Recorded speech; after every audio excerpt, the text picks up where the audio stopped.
Halo teman-teman, aku Cintana Karema Dewi dari kelompok 3, mata kuliah Pendidikan Pancasila. Nah, sebagai mahasiswa ini kita harus menerapkan nilai dari 4 konsensus dasar negara Indonesia.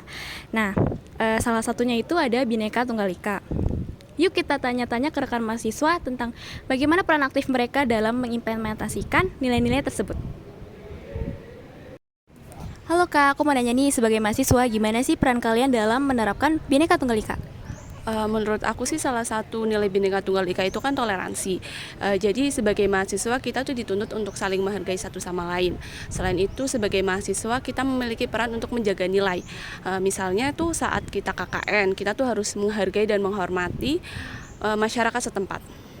Oke, mungkin aku sedikit melanjutkan juga dari yang sudah Zahra sebutkan. Tadi kan ada nilai toleransi gitu ya dalam Bhinneka Tunggal Ika. Mungkin kalau menurut aku salah satu peran mahasiswa yaitu dengan meminimalisir konflik yang terjadi baik di lingkungan kampus ataupun di lingkungan masyarakat. Terus mungkin cara lain mahasiswa itu kan sebagai agen perubahan ya. Jadi mahasiswa itu dapat mensosialisasikan bahwa kita sebagai masyarakat ataupun sebagai sesama mahasiswa harus menerapkan nilai toleransi. Mungkin seperti itu. Peserta kuliah kerja nyata KKN di Desa Kayangan, Lombok Utara, Nusa Tenggara Barat terpaksa dipulangkan karena menyinggung masyarakat desa setempat. Insiden pengusiran berawal dari unggahan video mahasiswi di media sosial yang memicu kemarahan warga Desa Kayangan. Oke, jadi setelah lihat video klip yang tadi, gimana nih kakak-kakak tanggapan tentang masalah yang tadi?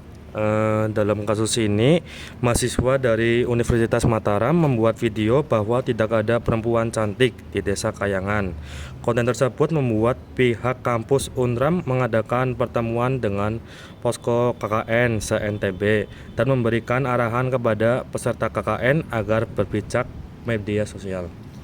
Dan setelah itu juga akhirnya pihak kampus mengeluarkan KKN tersebut yang bermasalah dan menghimbau kepada peserta KKN berikutnya agar lebih menjaga sikap, karena sikap yang telah dilakukan oleh KKN tersebut itu nggak mencerminkan sikap toleransi, di mana sikap toleransi itu kayak penting gitu buat kita hidup di Indonesia gitu. Halo Kak, kan lagi rame nih berita tentang mahasiswi KKN yang diusir. Nah, menurut Kakak ini gimana sih solusi terhadap kasus tersebut?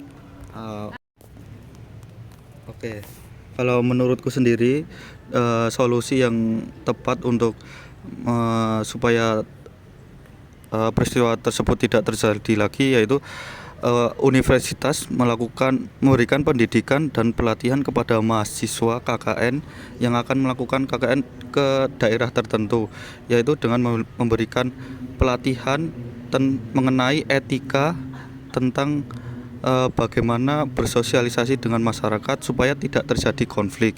Yang kedua, dengan memberikan bimbingan dan pengawasan kepada mahasiswa yang akan melakukan KKN, yaitu dengan universitas memberikan bimbingan pengawasan ke lapangan tempat di mana mahasiswa KKN tersebut melakukan kegiatan KKN tersebut. Kalau dari aku sendiri, untuk mengatasi masalah tersebut yaitu dengan mediasi dan resolusi konflik, yang dimana hal tersebut merupakan langkah positif dalam menuju resolusi konflik. Dan yang kedua ada penggunaan media sosial dengan bijak, di mana mahasiswa perlu menggunakan media sosial agar tidak berpotensi menyinggung perasaan orang lain dan tidak menimbulkan hal-hal yang tidak diinginkan. Nah, setelah mendengar rekan-rekan yang lain, gimana nih? Apa yang bisa disimpulkan? Kalau menurut aku sendiri, mahasiswa tuh memiliki peran penting dalam menjaga hubungan baik dengan masyarakat setempat selama kita melakukan KKN. Nah, terus mahasiswa tuh juga harus bersikap bijak dalam berinteraksi dengan masyarakat setempat. Nah, yang gak kalah penting juga itu mahasiswa harus menghargai dan memahami budaya adat serta kepekaan masyarakat terhadap komentar atau tindakan yang dapat menyinggung masyarakat setempat di situ. Terus yang terakhir menurut aku nih, mahasiswa harus lebih bijak lagi dalam bermedia sosial. Itu aja sih Kak.